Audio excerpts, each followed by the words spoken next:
ओम श्री गणेशाय नमः। ओम नमः शिवाय। मित्रों, आज मैं रवि प्रदोष व्रत कथा सुनाने जा रही हूँ।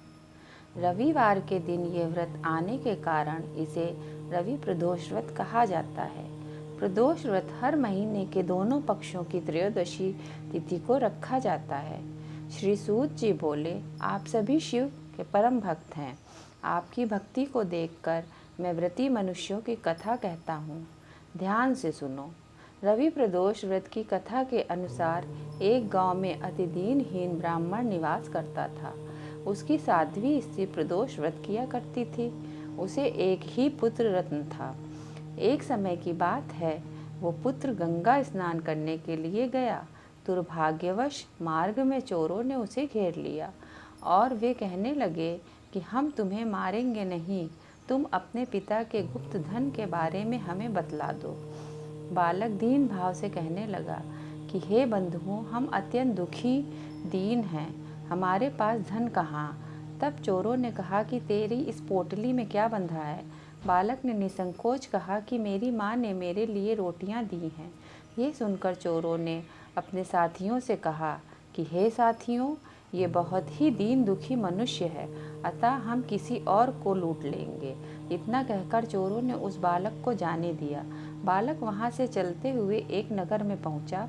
नगर के पास एक बरगद का पेड़ था।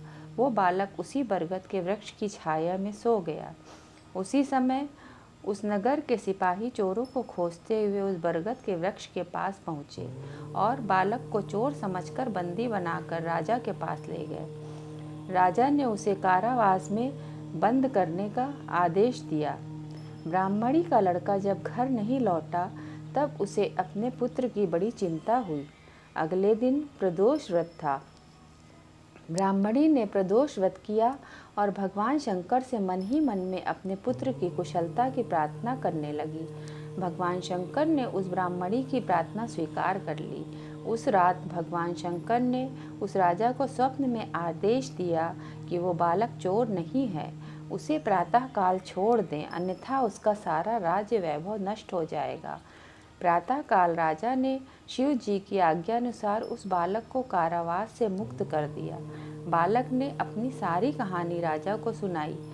सारा वृत्तांत सुनकर राजा ने अपने सिपाहियों को उस बालक के घर भेजा और उसके माता पिता को राज दरबार में बुलाया।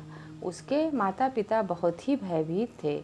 राजा ने उन्हें भयभीत देखकर कहा कि आप भयभीत ना हो, आपका बालक निर्दोष है। राजा ने ब्राह्मण को 5 गांव दान में दिए, जिससे कि वे सुखपूर्वक अपना जीवन व्यतीत कर सके। भगवान शिव की कृपा से ब्राह्मण परिवार आनंद से रहने लगा। अतः जो मनुष्य रवि प्रदोष व्रत को करता है, वो सुखपूर्वक और निरोगी होकर अपना पूर्ण जीवन व्यतीत करता है तथा उसके जीवन में खुशहाली आती है। बोलो उमापति महादेव की जय। हर हर महादेव, हर हर महादेव।